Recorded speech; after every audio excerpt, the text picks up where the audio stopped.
The official countdown to the 2010 John Smith's Grand National begins now. A little earlier, Venetia Williams officially unveiled the weights. 111 entries, 97 of which have made the handicap proper. And here to take an early look at the race, I've been joined by the Racing Post's Lee Moddershead and Nick Watts of Racing and Football Outlook. Nick, I suppose the first question really is, who's going to get a run? I mean, there's 111 in it. Where are we looking as a likely cut-off point? Well, even at this stage, I wouldn't go any further down than Hello Bud, who's number 70. It's a little bit unfair. Scottish National winner is so far down. You'd like to see him get a run, and if he did, he'd have a chance. But for punters who are looking at the weights tomorrow, I wouldn't go any further down than 70. He'll need 30 to come out just to get a run. I think anything further down than that, and you're really hoping. So, yeah, I think you're looking at the top 40 goes down to Looping Dene at the moment, and the next 30 possibly will get a run, but other than that, no. And Lee, we've got 3 in on 11 stone 10. Do you think one of them will stand their ground, so the weights could be as they are on the day? Well, I'd certainly hope so, yeah. 'Cause I mean, I'd strongly fancy one of them anyway. Madison de Burley, I think, of 158, which is the rating that Phil Smith has allotted to the top weights. He's compressed those top 3, as in previous years. I think Madison de Burley, a flat track horse, who's been dropped to a very attractive mark, would very much have a chance off top weight. And yeah, I'd imagine that one of those 3 would run. Not a pair on soft ground. You could see connection of that one wanting to go as well. If those 3 don't run, you might be surprised if Taranis and Arvik ran, which would mean that Mon Mome, last year's winner, could end up heading the weights. But again, he's been very fairly treated. He won last year off 148, won by a country mile. He's only £7 high this year off 155.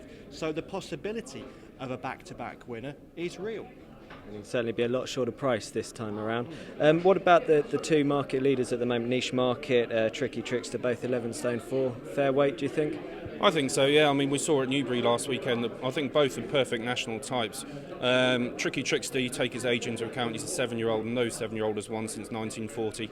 But that didn't look to affect him last weekend. His jumping was absolutely spot on. I'd be amazed if that was an issue come Aintree. I think if you'd gone further on Saturday, I think he would have beaten Niche Market by a longer distance. He'd be the one out of the 2. He's won the 4-miler at Cheltenham. He's going to have a prep race in the Gold Cup, which I think he could go very well in. Ignore the fact he's a 7-year-old. I think he's got a big chance.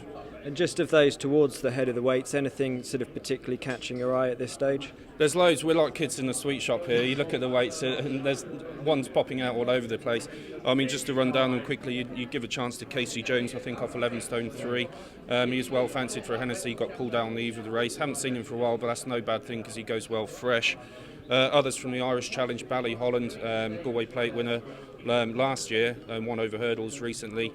Backstage of Gordon Elliott, aiming to back up his Silver Birch win of a couple of seasons ago. Those are 3 that take the eye, in amongst many, I think, Lee.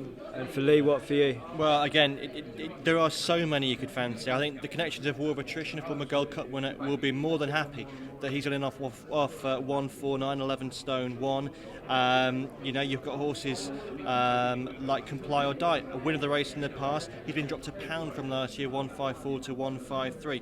There are so many. I thought Baroni I was interested in before the race, off 147, perhaps a little bit high, but it is a totally wide open contest. As Nick was saying before, a horse like Hello Bud, a Scottish National winner, probably isn't going to be good enough to get in. Last year's 5th Serium, 75th in the list, he probably won't get in. And a former Hennessy winner, Trebolgan, 89th to get in the Grand National. It's a really competitive contest. I mean, just of those that you mentioned down towards the bottom of the weights, are there any that you think if they do make the cut would be a serious contender? If they make the cut, well, I suppose King John's Castle ran a huge race in it in the past. New Alco's a horse that goes well fresh. If he could get in the contest, he'd be interesting. Snowy Morning's back to form off 10 stone 13. We're rattling off all these names. Because of the way Phil Smith handicaps this race, does a fantastic job with it, it is possible to fancy just about any horse in the race. But for me, as I've already backed 4, which is pathetic. Tricky Trickster, Niche Market, who I think is an ideal national type. He's already won an Irish National, which so many recent national winners had run well in. He's won the old SGB, gave Tricky Trickster £3 on Saturday, level weights in the national. So I backed him, Tricky Trickster, Madison de Burley, and Postle as well. We should mention Postle. also been completely laid out for the contest, had a traditional Grand National prep, i.e. he's been running over hurdles, and he's with Henry Daly, who of course is the mentor of that Grand National legend Tim Forster. And just of those ones you mentioned, I remember last year you picked out State of Play when you saw the weights. You ran a great race to finish fourth. From seeing the weights today, what would be the one horse you'd want to go away and either back or have a bit more money on? Depending on what they do with his price, and if I was sure that David Pipe would run him, I'd be prepared to go with the top weight Madison de Burley. There's a chance I'd want to go for the Tote Sport Bowl again, which of course he won last season.